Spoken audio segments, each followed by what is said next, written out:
سمعني مزيان وجلس معايا هاد الدقائق واعطيني عقلك كامل، حيت هادشي اللي غادي نقولوا لك دابا يقدر يكون هو السبب الحقيقي اللي غادي يخرجك من هذاك الظلام والنفق المسدود اللي انت عايش فيه.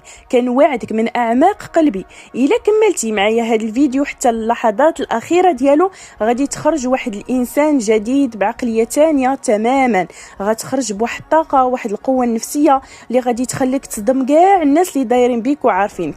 غتكتشف معايا الساروت السحري اللي غيخرجك من واحد الخوف اللي كان دائما رابط لك يديك، وتبدا تبني في المستقبل ديالك وفي البيزنس ديالك بلا ما تسوق حتى لشي واحد. هذا الفيديو ماشي بحال كاع الفيديوهات اللي شتي في حياتك، هذا غادي يكون هو نقطه تحول كبيره في حياتك، وغادي نعطيك الخطوات الحقيقه، وإلا طبقتيها غادي تحميك من داك الكسل الصامت اللي كياكل فيك وفي الطموح ديالك كل نهار وانت غير ناعس. غير خليك معايا ما تزقل حتى ثانيه، حيت حياتك غاليه بزاف باش ما تضيعهاش على قبل الهضره الخاويه ديال بنادم. اجي نجلسو ديريكت ونهضروا بصراحه. شحال من مره جاتك فكره واعره في راسك وكنتي باغي تبداها وفرحان بها، ولكن في اللحظه الاخيره رجعتي للور حبستي، حيت قلتي راه غادي نقدر نفشل وما نقدرش انني نوصل وما نقدرش انني ننجح وكل شيء غادي يضحك عليا. شحال من مشروع وشحال من فكرة بيزنس تقتلات في راسك، ولكن على قبل الناس، على قبل انك خايف لا تفشل وكل شيء بقى يضحك عليك، غير حيت جلستي وفكرتي اشنو غادي يقولوا عليا العائله، اشنو غادي يقولوا عليا الصحاب في القهوه، واشنو غادي يقولوا عليا الجيران الا شافوني خدام هاد الخدمه هادي. وفي هذا الخوف من الفشل وهذا الرعب من كلام الناس هو اكبر مقبره للاحلام في العالم كامل. والمشكل الكبير هي ان كثرت ما الناس كيتحكموا في حياتك، بديتي كتدمر المستقبل ديالك بيديك وبلا ما تحس، وانت اللي كتدمرو براسك. كتلقى راسك جالس في بلاصتك عام ورا عام وما طبقتي حتى شي حاجه وما قدرتيش انك تزيد لقدام، والناس اللي قل منك في الذكاء وقل منك في القدرات غاديين وكيركزوا لقدام، حيت هما ببساطه تجرؤوا وفشلوا وتعلموا وطاحوا وناضوا وفي الاخر نجحوا، وانت بقيتي كتضيع في العمر ديالك وفي السنين ديالك وكتسنى الرضا ديال بنادم. وبنادم اصلا في هذا المجتمع عمرو غادي يرضي عليك كيف ما درتي معاه عمرك غادي ترضيه. فكر في معايا مزيان وفكر في هذا الشيء اللي غادي نقول لك. الا نطي ودرتي طوموبيل غادي يقولوا منين جاب هاد الفلوس وتلقى غا شافرها، وإلا ما درتيهاش وبقيتي كتركب غير في الطوبيسات غادي يقولوا لك مسكين فاشل وما عندوش، وإلا نجحتي وصلتي غادي يحسدوك ويقولوا لك غا عنده الزهر، وإلا فشلتي غيتشمتوا فيك ويقولوا لك راه قلناه ليه من الاول وما سمعش لينا. اذا علاش انت غادي تعطي لهاد الناس هادو القيمه كامله؟ وعلاش مخلي المفتاح ديال السعاده ديالك والمفتاح ديال المستقبل ديالك كامل في جيبهم؟ واش كتظن باللي هاد الناس مهتمين بيك بصح؟ لا لا لا ابدا، هما غير جالسين على واحد الكرسي ومتفرجين فقط، كيشوفوا فيك بحال شي فيلم ديال السينما وكيتحكموا في الاختيارات ديالك وفي اللبس ديالك وفي القرايه ديالك وحتى في الخدمه ديالك. وفي الاخر ملي طيح وتمرض غادي تلقى راسك بوحديتك في البيت ما كاين حتى اللي يسول فيك. الفشل راه ماشي هو النهايه ديال العالم، الفشل هو الاستاذ الكبير الواعد اللي كيعلمك كيفاش تنجح.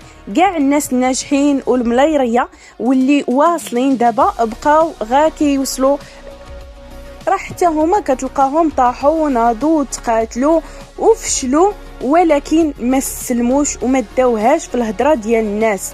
مئات المرات كتلقاهم فشلوا، ولكن الفرق الوحيد اللي بينك وبينهم هو انهم هما فشلوا. الفشل مجرد خطوه، اعتبروه مجرد درس ليهم، مجرد تجربه في الطريق ديالهم، وانت شتي الفشل بحال شي حكم بالاعدام والنهايه ديال العالم. كلام الناس ما عمرو كيجيب شي نتيجه، ما كيداوي مرض، ما كيبني مستقبل، ما كيشري لك الدار. كلام الناس كيطير مع الريح بحال العجاج، ولكن حياتك انت وعمرك وصحتك اللي كيمشيو هما الحاجه الوحيده اللي عمرها غادي ترجع.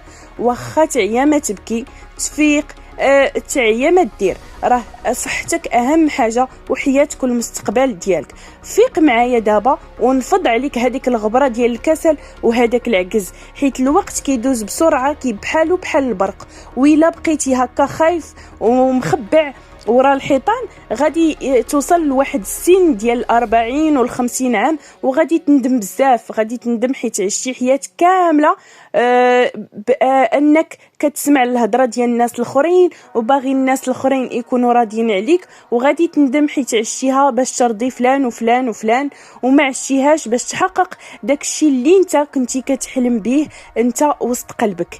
وتخيل معايا راسك هنا يعني نهار تكبر وتشوف وراك كتلقى كاع السنين مشاو في والو، غا في الخوف. واش هذه هي الحياة اللي انت فعلا باغيها؟ واش هاد الشيء اللي كتستاهل؟ انت عندك قدرات داخليه كبيره، عندك ذكاء، عندك طاقه، ولكن هاد الخوف رابطك بحال شي سلسله ديال الحديد غليظه ما كتقدرش انك تحرك. وهاد السلسله خاصك تهرسها اليوم قبل غدا. خاصك تفهم باللي الهضره ديال الناس راه هي انعكاس الفشل ديالهم هما حيت ما قدروش ينوضوا يديروا شي حاجه في حياتهم. كيبغيوك حتى انت تبقى معاهم في داك القاع. كيجيهم حسد الا شافوك باغي طير وتبعد عليهم. داكشي علاش كيبداو يحبطوا فيك ويقولوا لك هادشي ما غادي يدير لك والو، وهادشي غير تضييع الوقت وتضييع ديال الفلوس. هما باغيين ينزلوا لك المعنويات باش يحسوا هما بالراحه النفسيه ويحسوا بان راه بحالك بحالهم. اجي نشوفوا النموذج الواضح في المجتمع ديالنا المغربي، شحال من بنت وشحال من دري تفرضوا عليهم او لا فرض عليهم الشعب في القرايه ديالهم وهما ما باغيينهاش، غير حيت الوالدين ديالهم باغيين يفتخروا بالسميه ديال الشعبه قدام الجيران. وفي الاخر هذا الدري كيسقط او كيخرج عاطل ومقعد، يعني ما كيدير حتى شي حاجه. وشحال من واحد باغي يحل حانوت صغيره ولا يدير بيزنس اونلاين ولا يبيع ولا يشري في الويب، ولكن حشم وخاف الناس يقولوا عليه، ولا كيبيع ويشري في هذا الشيء وبقى جالس في القهوه كيتسنى وظيفه وعمرو لقاها. هاد الاوهام هي اللي مخرجه كذلك خرجت على بزاف ديال الشباب ديالنا. الخدمه والشرف والتحرك عمرهم كانوا عيب. العيب الحقيقي هو تجلس وتمد يديك ولا تبقى عالة على الوالدين ديالك.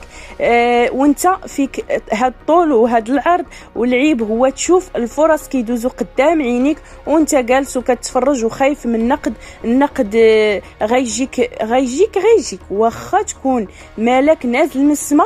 اذا مادام النقد كاين في كاع الحالات دير الحاجه اللي انت كتبغيها واللي كتضمن لك مستقبل ديالك المالي والمهني. فكر معايا دابا في هذا السؤال الواعر، واش هاد الناس اللي خايف من الكلام ديالهم والنقد ديالهم غيجيو في اخر الشهر وغادي يخلصوا عليك الكرا؟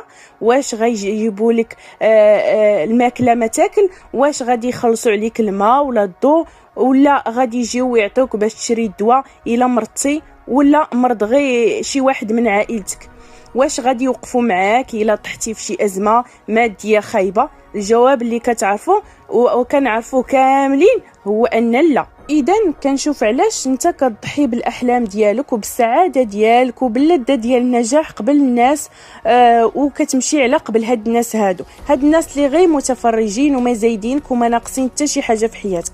القرار دابا راه بين يديك انت بوحديتك. واش غتبقى عايش في دور الضحيه المسكين اللي ديما خايف، ولا غادي تنوض دابا وتواجه العالم بجهد ديالك ودير الخطوات الاولى وخلي اللي يداوي النتيجه؟ وكذلك النجاح هما اللي غادي يصدموهم في الاخر، والنجاح ديالك غادي يكون هو القمه الكبيره واحسن رد على كاع هذوك الافواه اللي كانت كتهضر وكتضحك عليك في الاول. لهذا ما تديها حتى في شي واحد وكمل في الطريق ديالك. دابا غادي ندوزو للصح كيفاش تخلص من هذا المرض النفسي. اول خطوه هي تقبل الفشل كجزء من اللعبه، بحال الا كتلعب شي لعبه في التليفون. واش ملي كتخسر في الاخر كتبكي وتلوح التليفون؟ لا، كتعاود حيت عارف راسك غادي تتعلم وغادي تدوز وغادي تقدر انك تنجح. وهكا دير حتى في البيزنس ديالك، هكا دير حتى في حياتك.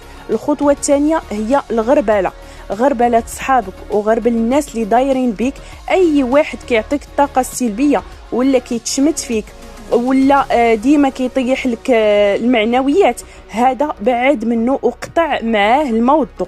واخا يكون اقرب الناس ليك، دير مسافه امان وجمع راسك بالناس اللي باغيين يزيدوا القدام، الناس اللي كيهضروا على الافكار والمشاريع والفلوس والنجاح، ماشي الناس اللي كيهضروا على فلان وفلانه واشنو لبسوا اشنو داروا. عيب وعار نكونوا في عصر الانترنت والذكاء الاصطناعي والفرص بالملايين وباقي بنادم كيفكر في العقليه ديال القرن الماضي. الخطوه الثالثه هي تبدا صغير ولكن تبدا دابا. ما تنساش حتى تولي واعر عاد تبدا باش يعني تبدا دابا باش ما كان بدا باش تولي واعر. ومن بعد الا كنتي باغي دير قناه نوض وصور باي تليفون عندك، الا كنتي باغي تبدا التجاره نوض وقلب على سلعه وحطها، والا كنتي باغي تعلم مهاره جديده كذلك يعني اي حاجه بغيتي تعلمها نوض وديرها دابا. ما تخليش عقلك يعطيك اعذار خاويه، حيت عقلك باغي غير الراحه وباغي غير يبقى في بلاصتو في منطقه الراحه وفي منطقه الامان. راه اخطر بلاصه يقدر يعيش فيها الانسان، حيت تما فين كيموت الاحلام وكتدفن القدرات. نوض وتحدى راسك قبل ما تحدى الناس اللي دايرين بك، ودير في بالك باللي حتى شي واحد ما غادي يقدر انه ينجحك الا ما نطيش انت وتقاتلتي من اجل الحلم ديالك. نهار غتوقف على رجليك وتولي عندك قيمه ماديه واجتماعيه، كاع هذوك الناس اللي كانوا كينتقدوك غادي يجيو غادي يصفقوا ليك ويقولوا لك برافو عليك، راه كنا عارفينك غادي توصل وراه ديما كنا كنآمنوا بك. هادو هما المنافقين اللي عامر بهم المجتمع. داكشي علاش هدرتهم خاصها تدخل من هاد الودن وتخرج من هاد الودن. وثاني حاجه ما تحبش دماغك في بلاصه واحده، نوض وتحرك. وإلا وصلتي معايا وباقي كتسمع حتى لهاد اللحظه بالذات، فهذا دليل قاطع وبلا شك باللي انت انسان متميز وباللي انت باغي تغير وباغي تنجح في حياتك وتوصل للقيمه. باش هاد الرساله وهاد الطاقه الايجابيه ما توقفش عندك بوحديتك وتوصل كاع شباب المغاربه اللي مساكن محبطين ومحتاجين يسمعوا لهاد الهضره هادي باش ينوضوا يتقاتلوا حتى هما. دير دابا واحد لايك سريع للفيديو وخلي لي الراي ديالك بكل صراحه في التعليقات اللي تحت، وقول لي انا واجد ومستعد انني نبدا باش نعرف شحال من محارب معنا واجد يبدا الصفحه. وكذلك ما تنساش انك دير لايك وتفعل الجرس باش دائما يطلع لك كل جديد، لان الفيديوهات الجايه غادي تخليك تكون اقوى نسخه منك.